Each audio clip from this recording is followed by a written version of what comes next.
سراج الحق صاحب، آپ کو اس one on one national debate میں خوش آمدید کہتا ہوں. آپ کا بہت بہت شکریہ. آپ نے اتنے قیمتی وقت کے اندر سے ہمارے لیے ٹائم نکالا ہے.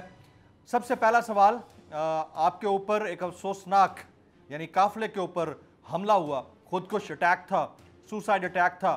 آپ الحمدللہ سروائیو کر گئے. اللہ پاک آپ کو لمبی عمر دے.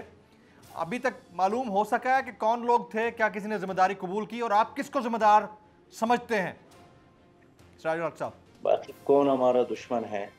کوئی ذاتی دشمنی نہیں ہے، کوئی ذاتی معاملہ ساری زندگی میں کسی کے ساتھ ہماری نہیں رہا. بس ایک ہی مسئلہ ہے، اسلام اور پاکستان. پاکستان کا دوست ہمارا دوست، اسلام کا دوست ہمارا دوست، اور ان دونوں کے مخالف کہ ہم مخالف. تو مجھ پر کس نے حملہ کیا، میں یہی تو جاننا چاہتا ہوں اپنی حکومت سے.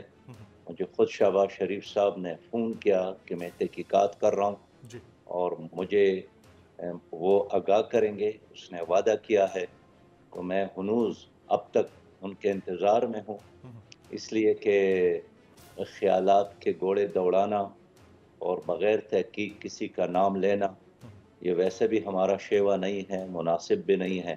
تو میں چاہتا ہوں کہ حکومت کے ساتھ ادارے ہیں، وسائل ہیں، ذرائع ہیں، وہ مکمل تحقیقات کرے اور سچائی کے ساتھ مجھے بھی اور عوام کو آگاہ کرے، تاکہ پاکستان پرامن بن جائے اور کسی اور سیاسی کارکن پر، عام شہری پر، غیر سیاسی کارکن پر اور شہری پر حملے نہ ہوں. ایک پرامن پاکستان، خوشحال پاکستان کے لیے ہماری جستجو ہے. ہم سب کی جستجو ہے. اب سراج الحق صاحب ذرا آپ کی کاوشوں کی طرف آ جاتے ہیں. آپ نے گزشتہ دنوں بڑی کوشش کی کہ مختلف سیاسی جماعتوں کو، سٹیک ہولڈرز کو ٹیبل کے اوپر لائیں، ٹیبل ٹاک کروائیں اور اس کے اندر میں سے کچھ بہتری ملک کے لیے نکالی جا سکے. وہ کوشش کہاں تک پہنچی؟ اس کے بعد ہمیں خال خال ہی نظر آئیں چیزیں. کیا ہوا ہے؟ جمیل بھائی، میں نے اس لیے کوششیں شروع کی کہ ملک کو بچانا ہے، پاکستان کو آگے لے جانا ہے.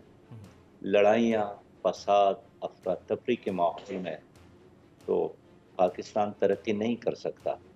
اور اس پوری لڑائی کا جو سب سے زیادہ نقصان اٹھانے والا ہے وہ نہ سیاستدان ہے، وہ نہ جج صاحب ہے، نہ بیوروکریٹ ہے، نہ کوئی کرنل ہے، نہ جنرل ہے. سب سے زیادہ نقصان اٹھانے والا عام پاکستانی کا ہے. ان لوگوں کے اپنے مراعات ہیں، ایک سٹیٹس ہے. سیاستدان کو کیا ہوا ہے؟ وہ ان کے کارخانے چلتے ہیں، جی. ان کے بچے خوشحال ہیں، ان کا کاروبار موجود ہے، ان کے شوگر ملز چل رہے ہیں. مسئلہ عام بدقسمت پاکستانی کا ہے. تو میں اس لیے چاہتا تھا، میں نے حکومت سے بھی اور پی ٹی آئی سے اس بنیاد پر بات کی کہ اگر آپ لوگ الیکشن پر متفق ہو جائے تو آپ تو چلانے کی کوشش آپ لوگوں نے کی ہے لیکن نہیں چلا سکے، بدقسمتی ہے. اب راستہ کیا ہے؟ تو میں نے بھی بات کی کہ اس وقت آپ کی عمر اگر 72 سے زیادہ ہے اور ہمارے اس طرح سیاسی لڑائیوں کے نتیجے میں مارشل لا آیا اور وہ 10 سال رہا، تو آئندہ الیکشن آپ کو 10 سال بعد ملے گا، تو پھر آپ 82 سال کے ہو جائیں گے.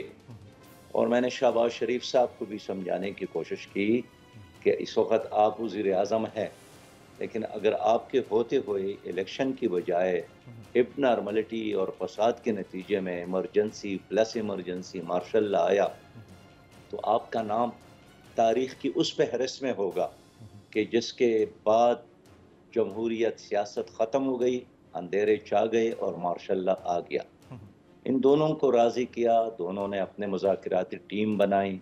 پھر میں سپریم کورٹ گیا، چیف جسٹس صاحب سے بات کی کہ ہماری یہ خواہش ہے کہ 3 ادارے غیر جانبدار رہے، ایک عدالت عظمیٰ اور آرمی چیف اور اسٹیبلشمنٹ اور الیکشن کمشنر اور الیکشن کمیشن.